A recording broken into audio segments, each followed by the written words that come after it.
కానీ ఈరోజు భారతీయ జనతా పార్టీ ఒక అధ్యక్షుడిగా మీకు చెప్తా ఉన్నాను మిత్రులారా, మాకు నల్గొండ కార్పొరేషన్లో మేయర్ గెలిపియండి, నేను నేరుగా నరేంద్ర మోదీ గారితో మాట్లాడి నల్గొండని అమృత్ సిటీలో స్మార్ట్ సిటీ కింద మేము డిక్లేర్ చేశాను. ఇక్కడ ఉన్నటువంటి ఒక స్వచ్ఛ భారత్ కార్యక్రమం కానివ్వండి, పేద ప్రజలకు స్వనిధి కార్యక్రమాలు కానివ్వండి, ఉపాధి కోసం అయ్యే కార్యక్రమాలు, మహిళలకు అనేకమైన ఉజ్వల కార్యక్రమాలు అయితే ఉన్నాయి. చాలా కార్యక్రమాలు మనం చూస్తా ఉన్నాం. ఇవన్నీ కూడా కేంద్ర ప్రభుత్వం నుంచి కార్యక్రమాన్ని నల్గొండ ప్రజలకు నేరుగా అందే ప్రయత్నం కూడా భారతీయ జనతా పార్టీ చేస్తుంది. మిత్రుల ఫైనాన్స్ కమిషన్ నుంచి అన్ని మున్సిపల్ కార్పొరేషన్స్ కు ఫైనాన్స్ కమిషన్ నిధులు ఇస్తుంది. కానీ గతంలో బీఆర్ఎస్ ప్రభుత్వం, ఇక్కడ కాంగ్రెస్ ప్రభుత్వం ఈ రెండు కూడా నిధుల్ని దారి మళ్లించి ఈ ఒక నగరాన్ని ఎప్పుడు కూడా అభివృద్ధి చేయలే.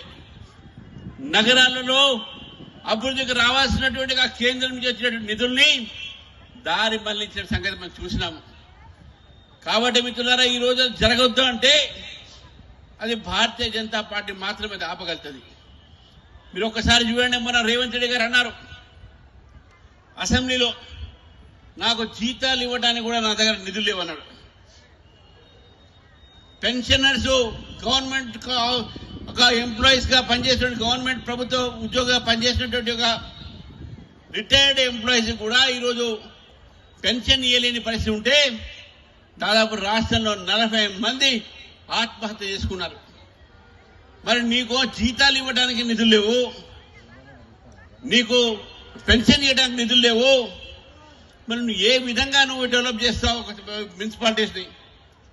ఎట్లా చేశాడంటే మీ మీద పన్ను భారం పెడతాడు, ట్యాక్స్ టెర్రరిజం చేస్తాడు. మీ మీద పన్ను భారం పెట్టి మీ యొక్క కష్టాన్ని ఈ ప్రభుత్వాలు ఈ పార్టీ దోచుకుంటుందనే విషయాన్ని మీకు తెలియజేస్తాం మిత్రులారా. మమ్మల్ని దోచుకుంటారు వీళ్ళు. గత ప్రభుత్వం కూడా, బీఆర్ఎస్ ప్రభుత్వం కూడా ఈ యొక్క ప్రభుత్వాలు ప్రజలకు పనిచేయని ప్రభుత్వం. అది ప్రజా సొమ్ముని అవినీతి పరంగా సంపాదించుకొని గతంలో ఉన్నటువంటి ఒక బీఆర్ఎస్ ప్రభుత్వము దాన్ని మార్చాలని చెప్పి ప్రజలు కాంగ్రెస్ కు ఒక అవకాశం ఇస్తే వాళ్ళు దొంగలయ్యారు, వీళ్ళు దోపిడి దొంగలయ్యారు. అది మనం చూస్తా ఉన్నాం. ఈరోజు వాళ్ళు మనం దోచుకున్నారు, వీళ్ళు మనం దోచుకుంటున్నారు. కానీ భారతీయ జనతా పార్టీ దేశవ్యాప్తంగా కూడా ఏ రాష్ట్రాలు అయితే పరిపాలిస్తున్నాయో ఎక్కడ కూడా అవినీతి లేదు. అవినీతి రహితమైనటువంటి ప్రభుత్వాలు భారతీయ జనతా పార్టీ ప్రభుత్వాలు. కేంద్రంలో నరేంద్ర మోదీ గారు 12 సంవత్సరాల నుంచి పరిపాలిస్తున్న ఒక్క అవినీతి సంఘటన జరగలే. మేము మీకు చెప్తా ఉన్నాం మిత్రులారా, భారతీయ జనతా పార్టీకి ఒక అవకాశం ఇవ్వండి, నల్గొండలో కూడా అవినీతి రహితమైనటువంటి పాలన నల్గొండ కార్పొరేషన్ వస్తుంది. మీ అందరూ జీవితాల్లో మార్పులు తీసుకువచ్చే ప్రయత్నం భారతీయ జనతా పార్టీ చేస్తుంది. ముఖ్యమంత్రి కూడా తిరుగుతా ఉన్నారు హెలికాప్టర్ వేసుకుని అక్కడిక్కడికి. మంచిది, వాళ్ళ పార్టీ ప్రచారం తప్పే లేదు. కానీ ఎంత అబద్ధాలు ఆడుతున్నారంటే మేము అది చేస్తాం ఇది చేస్తామంటే నువ్వు చేసేది తర్వాత దేవుడి గారుగా నువ్వు మాట్లాడేది ఏం చేసినావు అని అడుగుతా ఉన్నాను. చేవళ్లలో ఎస్సీ డిక్లరేషన్ అన్నావు, కామారెడ్డిలో బీసీ డిక్లరేషన్ అన్నావు, వరంగల్లో రైతు డిక్లరేషన్ అన్నావు, మహబూబ్నగర్లో యువ డిక్లరేషన్ అన్నావు. ఏమైనా మీ టీఆర్ డిక్లరేషన్లు ఈ రోజు కూడా విద్యార్థులకు ఫీ రీఎంబర్స్మెంట్ జరగలే. ఈ రోజు కూడా హాస్పిటల్స్ లో ఆరోగ్యశ్రీ బకాయిలు పూర్తి చెల్లించలే. ఈ రోజు కూడా రైతులకు రైతు బంధువులు రావట్లే. ఈ రోజు కూడా రిటైర్మెంట్ అయినటువంటి ప్రభుత్వ ఉద్యోగస్తులకు పెన్షన్స్ రావట్లే. ఈ రోజు కూడా విశ్వవిద్యాలయంలో ప్రొఫెసర్లు లెక్చరర్స్ నియామకాలు కాలే. ఏం చేస్తున్నది ఈ ప్రభుత్వం అనేది నేను అడుగుతా ఉన్నాను. గత ప్రభుత్వం చేసింది ఇదే తప్పులు, ఆ తప్పుల్ని మీరు కొనసాగిస్తా ఉన్నారు. నేను నల్గొండ ప్రజలను ఒకటే కోరుతా ఉన్నాను, మీరు గతంలో బీఆర్ఎస్ కు అవకాశం ఇచ్చారు, ఈసారి మీరు కాంగ్రెస్ కు అవకాశం ఇచ్చారు. ఒకసారి ఈ ఒక్కసారి భారతీయ జనతా పార్టీకి అవకాశం ఇవ్వండి, మార్పు చూడండి అని చెప్పి అడుగుతా ఉన్నాను. ఇద్దరు చూశారు కదా, అయినా ఇద్దరిలో మీరు కూడా చెప్తాను మిత్రులారా, ఈరోజు మీరు బీఆర్ఎస్ కు ఓటు వేస్తే ఆ ఓటు మళ్ళీ కాంగ్రెస్ కు పోయినట్టే. తెలంగాణ ప్రజలు గెలిపించినటువంటి ఒక బీఆర్ఎస్ ఎమ్మెల్యేలు చాలా మంది, సగం మంది ఇప్పుడు ఎక్కడున్నారని అడుగుతున్నా. కాంగ్రెస్ లో ఉన్నారు. కాంగ్రెస్ అప్పుడు గెలిచిన వాళ్ళు ఎక్కడున్నారు? అప్పుడు తర్వాత బీఆర్ఎస్ లో ఉన్నారు. మళ్ళీ బీఆర్ఎస్ కాంగ్రెస్ ఒకటే కాదా?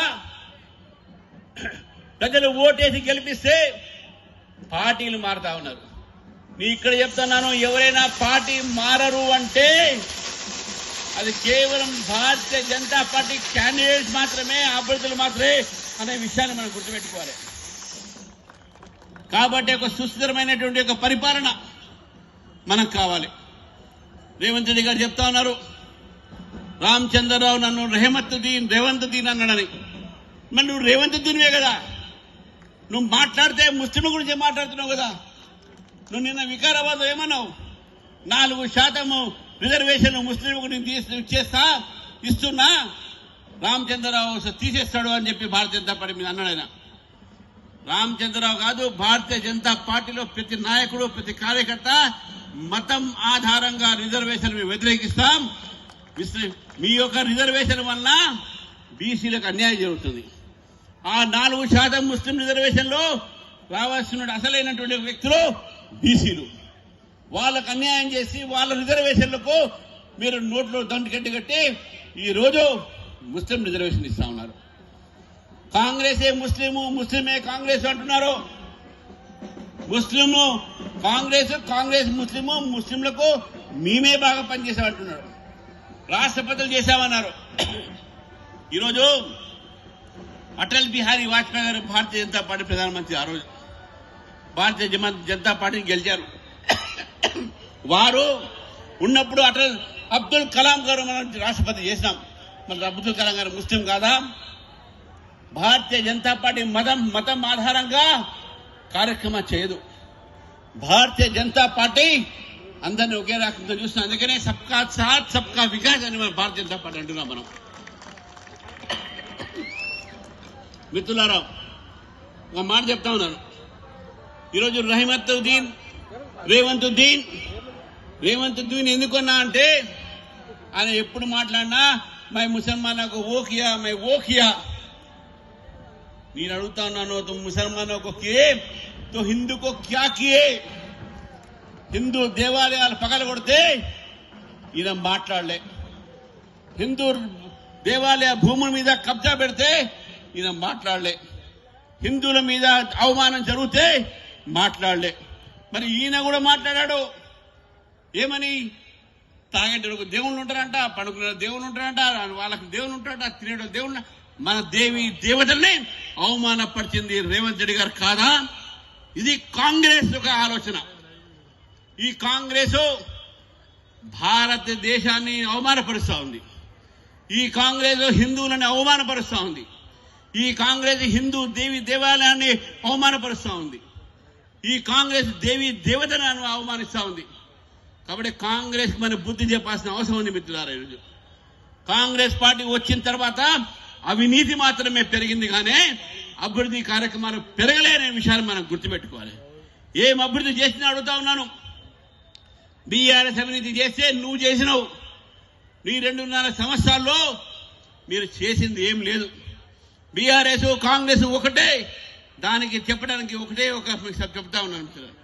బీఆర్ఎస్ కాంగ్రెస్ ఇద్దరు కూడా భారతీయ జనతా పార్టీని వాళ్ళు పెరగొద్దని చెప్పి ఆలోచిస్తా ఉన్నారు. వాళ్ళిద్దరు కూడా భారతీయ జనతా పార్టీ అణచివేసే ప్రయత్నం చేస్తా ఉన్నారు. ఈరోజు పోలీసుల బలంతో స్థానిక ఎమ్మెల్యేలు, మంత్రులు ఏదున్నారో పోలీసులని రాజకీయ కార్యకర్తలుగా వాడుతా ఉన్నారు. నిన్న మొన్న కొంతమంది భారతీయ జనతా పార్టీ కార్యకర్తల్ని అక్రమంగా కేసులు పెట్టి జైల్లో పెట్టడం జరిగింది. మా అభ్యర్థులని కిడ్నాపులు చేసి వాళ్ళని విత్డ్రా చేయడం జరిగింది. మా అభ్యర్థులని క్యాన్వాసింగ్ చేయకుండా కండవలో మార్చే ప్రయత్నం జరిగింది. నేను చెప్తా ఉన్నాను, హెచ్చరిస్తా ఉన్నాను, ఎవరైనా సరే భారతీయ జనతా పార్టీ కార్యకర్తలు జోలొస్తే మేము ఊరుకునే లేదు, మేము కూడా ప్రతిఘటిస్తాం. ఒక్కసారి భారతీయ జనతా పార్టీ కార్యకర్తలు ఎదురు తిరిగితే మీరు ఎక్కడ ఉంటారో ఒక్కసారి ఆలోచించుకోండి మిత్రులు. రేవంత్ రెడ్డి గారిని అడుగుతా చెప్తా ఉన్నాను, మీ పోలీసులు మీ అదుపులో పెట్టండి, మీ ఎమ్మెల్యేలను మీ నాయకుడిని అదుపులో పెట్టండి. వాళ్ళు భారతీయ జనతా పార్టీ జోలికి వస్తే భారతీయ జనతా పార్టీ కూడా తప్పకుండా దాన్ని ప్రతిఘటిస్తే దానికి తప్పకుండా ఎదురు జవాబు ఉంటుందని కూడా తెలియజేస్తున్నాను మిత్రులు. నాకు పూర్తి నమ్మకం ఉన్నది. మన అభ్యర్థులు అందరూ కూడా వెనకున్నారు, వాళ్ళు గెలుస్తారు మీ యొక్క ఆశీర్వాదంతో. ఒక్కసారి భారతీయ జనతా పార్టీకి ఆశీర్వదించండి, మమ్మల్ని గెలిపించండి, మన ఒక జీవితాలను మార్చిపెడతాం. చివరికి ఒక మాట చెప్తాను మిత్రులారా, నేను నరేంద్ర మోదీ గారితో మాట్లాడి ఏ విధంగా అయితే ఈరోజు నరేంద్ర మోదీ గారు చేపట్టే మన తెలంగాణలో పనులు జరుగుతున్నాయో, మీకు 5 కిలోల బియ్యం నరేంద్ర మోదీ గారు ఇస్తున్నారు, మన స్ట్రీట్ లైట్స్ ఇచ్చింది నరేంద్ర మోదీ, మనకు జాతీయ రహదారులు ఇచ్చింది నరేంద్ర మోదీ. వీళ్ళు ఏమి ఇచ్చారని అడుగుతున్నాను. మమ్మల్ని అడిగారు కదా గుండు సున్నాని, నేను మీ అడిగితే ఏమి ఇచ్చారో ఇదే గాడిద గుడ్డు మీది. మీరు తెలంగాణకు గాడిద గుడ్డు ఇచ్చారు. తెలంగాణకు చేసింది ఈ 2 పార్టీలు ఏం లేదు. కాబట్టి బీజేపీని గెలిపించి బీజేపీని ఆశీర్వదించాల్సిందిగా తెలంగాణ ప్రజలకు నల్గొండ ప్రజలు కూడా ప్రత్యేకంగా కోరుతూ ముగిస్తున్నాను. భారత్ మాతాకి జై, జై శ్రీరామ్.